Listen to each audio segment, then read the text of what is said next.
एक बार फिर पहाड़ों पर बर्फबारी का दौर शुरू हो गया है। जम्मू कश्मीर से लेकर उत्तराखंड और हिमाचल तक हर ओर बर्फ की सफेद चादर बिछी है।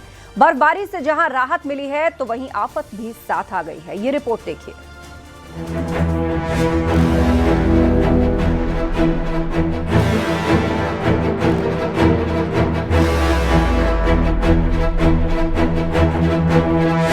जम्मू कश्मीर से लेकर हिमाचल और उत्तराखंड के पहाड़ों में बर्फबारी ने मौसम पूरी तरह बदल दिया है। मौसम के अचानक बदले मिजाज ने जहां सैलानियों को रोमांच से भर दिया, वहीं मुश्किलें भी बढ़ी हैं। तंगमार की ये तस्वीरें देखिए, हर तरफ बर्फ की परत चढ़ी हुई है।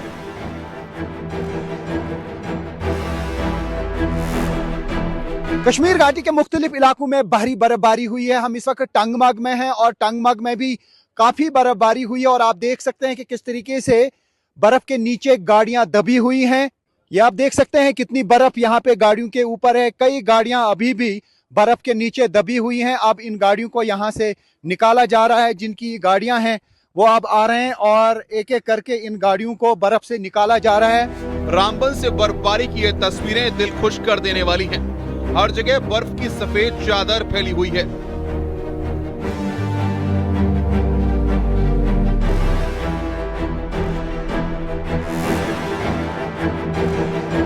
कश्मीर वैली के मगाम इलाके में भी बर्फबारी से नजारा दिलकश हो गया है। चारों तरफ केवल बर्फ है। की मूवमेंट बहुत कम है, मैं दिखाने की कोशिश करूंगा। ये आप देख सकते हैं कि किस तरीके से रोड्स पर अब गाड़ियां फंसी हुई हैं। ये बहुत हार्ड हो गई है बर्फ। हालांकि कल ये सॉफ्ट थी लेकिन रात को काफी ठंड थी और रोड्स पे काफी फिसलन है। ये मैदानी इलाकों के रोड्स हैं और ये आप देख सकते हैं कि किस तरीके से यहाँ पर रोड्स पे अब बर्फ जमा है और अब इसको हटाना काफी मुश्किल हो जाता है। भद्रवाह में लगातार बर्फबारी हो रही है। रिहायशी इलाकों में सड़कों पर 2 से 3 फीट तक बर्फ जमी है। लोगों की गाड़ियां बर्फ से ढकी नजर आ रही हैं। गुलबर्ग में भी अच्छी बर्फबारी हुई है। सड़कों पर बर्फ की मोटी परत चढ़ गई है। जाम के हालात बन गए हैं। सैलानी रास्तों में फंस गए हैं। बारामूला में चारों तरफ बर्फ ही बर्फ नजर आ रही है। सड़कों पर बर्फ जमी है। गाड़ियां बर्फ से ढक गई हैं। राजौरी की ये तस्वीरें हैं। बुधल इलाके की हर गली मोहल्ले तक बर्फ ही बर्फ नजर आ रही है। हिमाचल प्रदेश की राजधानी शिमला बर्फबारी से ढक गई। ड्रोन कैमरे में कुदरत का सबसे अनोखा नजारा रिकॉर्ड हुआ है। शिमला में सड़क से लेकर मकान हर जगह बर्फ ही बर्फ नजर आ रही है। रेलवे लाइन पर बर्फ की सफेद चादर बिछ गई। जाकू इलाके समेत पूरे हिल स्टेशन में घनी बर्फ की चादर बिछ गई है। लाहौल घाटी में 2.5 से 3 फीट तक बर्फ की मोटी चादर फैल गई।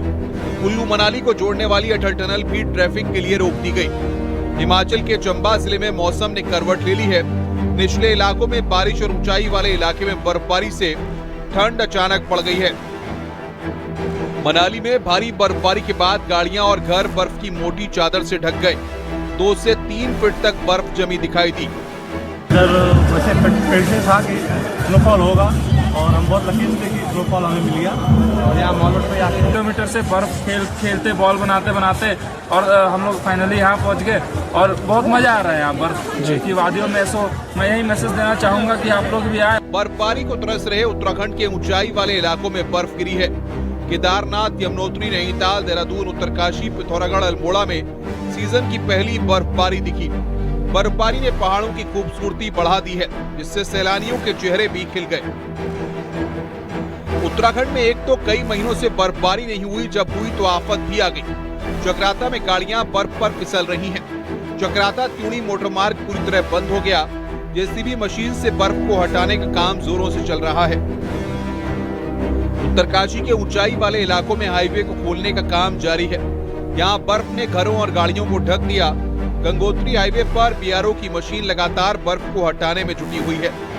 जगहों पे जरूर थोड़ी समस्या रही जहां ज़्यादा बर्फबारी होने की वजह से रोड बंद हो गई थी, परंतु जेसीबी काम कर रही थी। रात से ही आईएमडी से और स्टेट से जो अलर्ट हमें मिला था उसके सापेक्ष हम लोगों ने तैयारी एक दिन पहले कर ली थी, परंतु बर्फ की जो उम्मीद से ज़्यादा गिरी है। बाबा केदारनाथ के धाम में जमकर बर्फबारी हुई।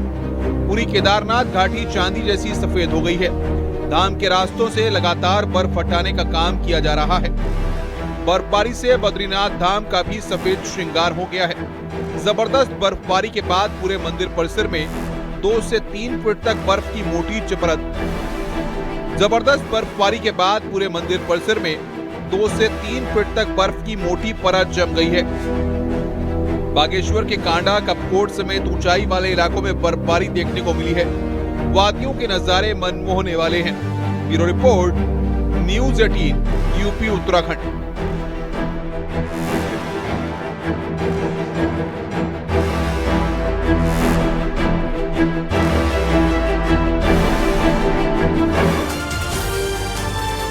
उत्तराखंड में सीजन की पहली बर्फबारी से लोगों के चेहरे पर मुस्कान लौट आई है। वहीं कई शादियां भी बर्फबारी के बीच हो रही हैं, जिससे दूल्हा दुल्हन के लिए शादी भी यादगार बन गई।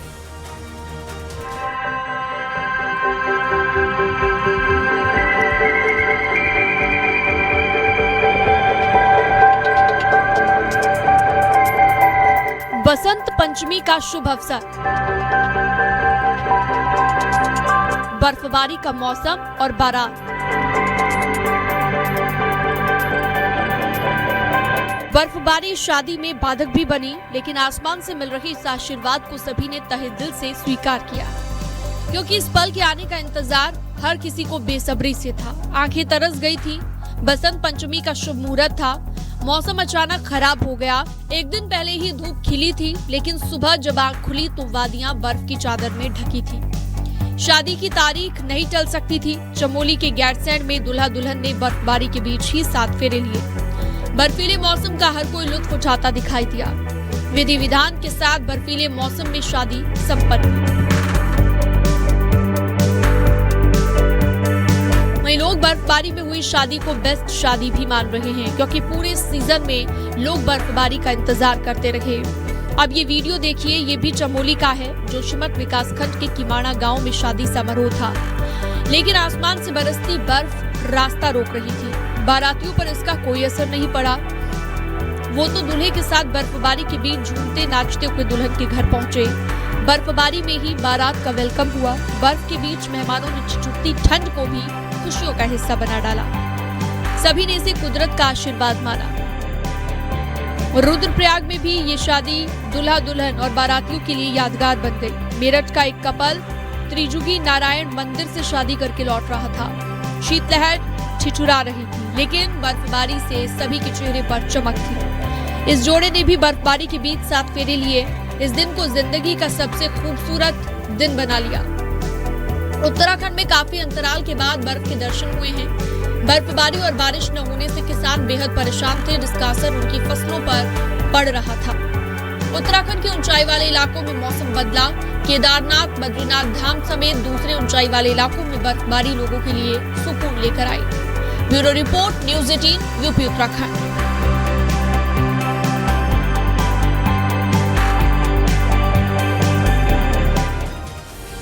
और देहरादून से बड़ी खबर है, गैर हिंदुओं का प्रवेश वर्जित का नियम बद्रीनाथ केदारनाथ में भी लागू हो सकता है। बद्री केदार मंदिर समिति अध्यक्ष हेमंत द्विवेदी की सरकार से मांग, हिंदुओं के पवित्र धार्मिक स्थलों पर गैर हिंदू प्रवेश वर्जित किया जाए। बोर्ड मीटिंग में प्रस्ताव लाएगी बद्री केदार मंदिर समिति। तो बद्रीनाथ में गैर हिंदुओं को लेकर यह प्रस्ताव आ सकता है। बद्रीनाथ केदारनाथ मंदिर समिति ने सरकार से मांग की है कि धार्मिक स्थलों पर गैर हिंदुओं का प्रवेश बैन किया जाए। बद्री केदार मंदिर समिति मीटिंग में ये प्रस्ताव लाएगी, बद्रीनाथ में गैर हिंदू की एंट्री पर बैन किया जाए और इस पर सरकार से भी मांग की जाए।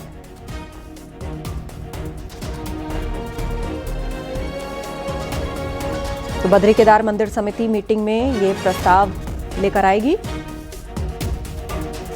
बद्रीनाथ केदारनाथ दोनों ही बड़े धाम हैं और दोनों में अब गैर हिंदुओं का प्रवेश ना हो, इससे लेकर ये मांग सरकार से की जाएगी। मंदिर समिति ने यह फैसला किया है कि दोनों ही धामों में जो हिंदू नहीं है उसकी एंट्री बैन हो।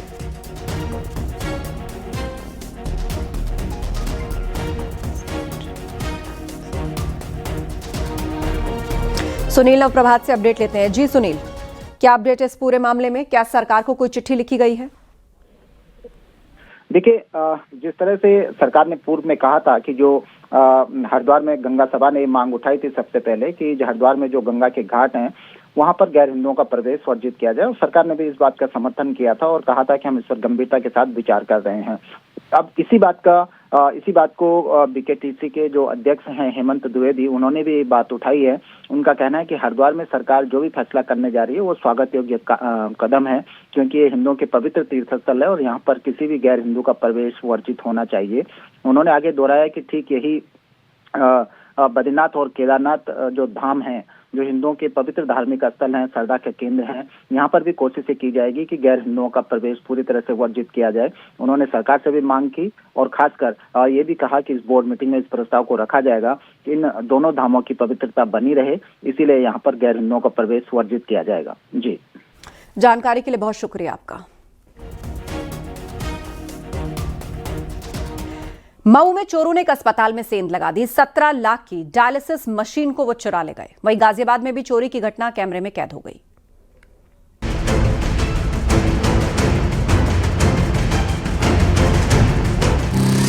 अस्पताल में चोरी की वारदात, गार्ड को कुर्सी से बांधा, लाखों की मशीन पर हाथ साफ कर दिया। अच्छी तरह से रेकी करने के बाद आधी रात में चोरों ने इस निजी अस्पताल पर धावा बोल दिया। सिक्योरिटी गार्ड ड्यूटी दे रहा था। वो चोरों का काम खराब कर सकता था। 5 से 6 की संख्या में आए बदमाशों ने पहले उसे कुर्सी से बांध दिया। बाद में चोर अस्पताल में दाखिल हुए। अस्पताल के अंदर की तस्वीरें भी सीसीटीवी कैमरे में रिकॉर्ड हो गई। चोर वहां पर रखी डायलिसिस मशीन को चुराकर बाहर निकलते हुए दिखाई दिए। वो एक पिकअप में सवार होकर आए थे। डायलिसिस मशीन को पिकअप में रखा और बाद में सभी बदमाश मौके से फरार हो गए। गार्ड भी साफ दिख रहा है जो कुर्सी से बंधा हुआ है। वो छूटने की कोशिश कर रहा था लेकिन कामयाब नहीं हो पाया। अस्पताल की इस मशीन की कीमत 15 से 17 लाख के बीच बताई जा रही है।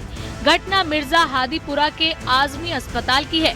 सीसीटीवी फुटेज में साफ दिख रहा है कि बदमाश बिना किसी हड़बड़ी के वारदात को अंजाम देते हैं। जैसे काफी समय से रेकी की हो।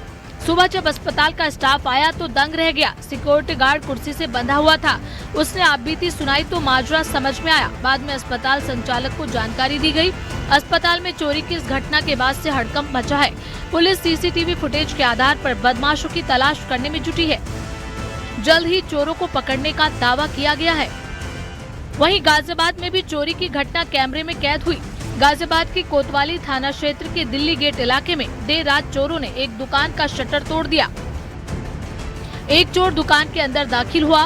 वो पहले इधर उधर देखता है। इसके बाद वो दुकान के काउंटर के पास गया। दुकानदार ने गले में 15,000 रुपए रखे थे। चोर अपना मुंह ढक कर आया, जिससे उसका चेहरा नहीं दिखाई पड़ा। चोरी की वारदात को अंजाम देने के बाद वो टॉर्च की रोशनी दूसरी तरफ करता है और बाद में मौके से 9-11 हो गया। Bureau report, news 18, UP Uttarakhand. गणतंत्र दिवस के मौके पर कर्तव्य पथ पर सेना का शौर्य दिखेगा। इस बार सेना के नए शिकारी भी नजर आएंगे। डॉग रोबोट से लेकर ड्रोन का प्रदर्शन होगा।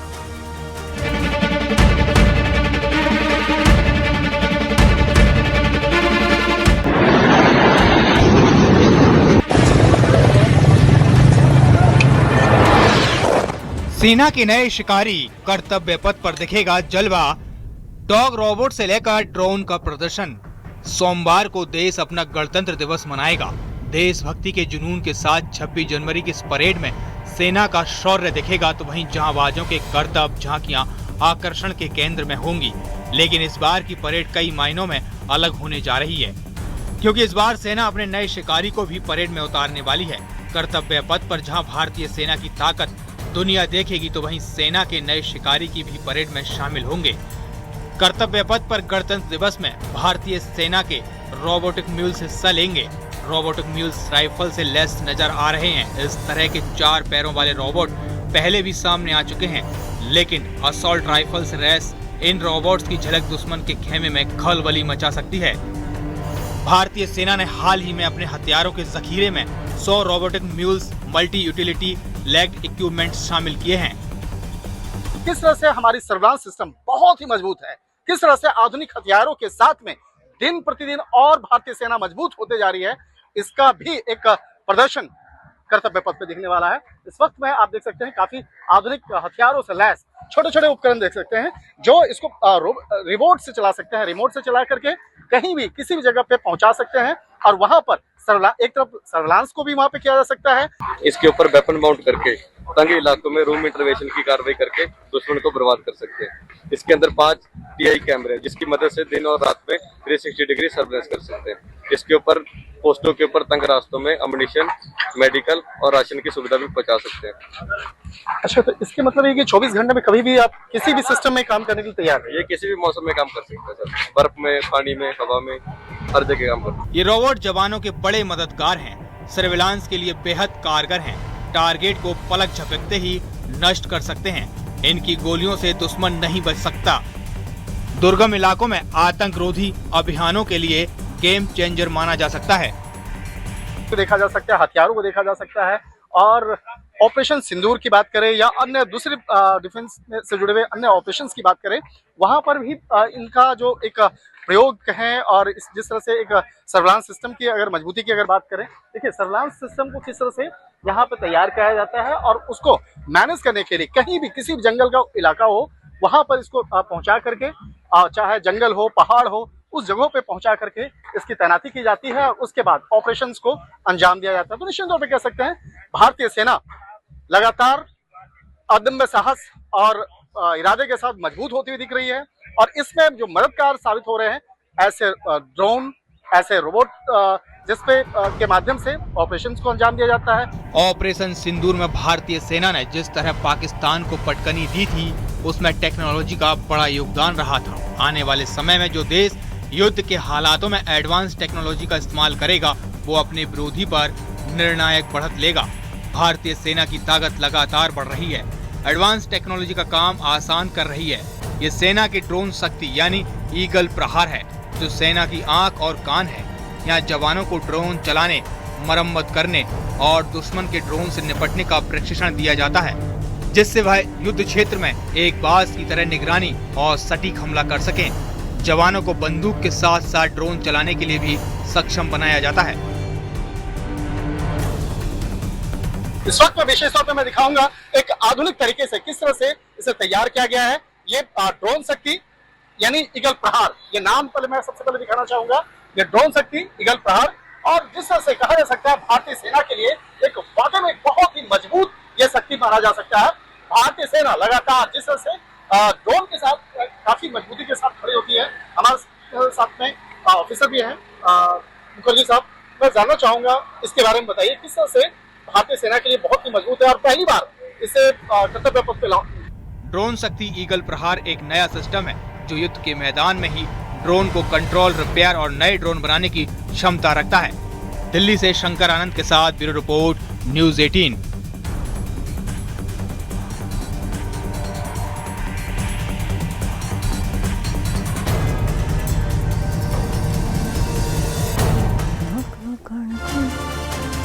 पूर्व केंद्रीय मंत्री शकील अहमद ने राहुल गांधी पर तीखा हमला बोला। न्यूज़ 18 से खास बातचीत में कहा कि राहुल गांधी एक इनसिक्योर नेता हैं। उन्होंने राहुल को डरपोक बताया और कहा राहुल कांग्रेस में मजबूत नेताओं को पसंद नहीं करते।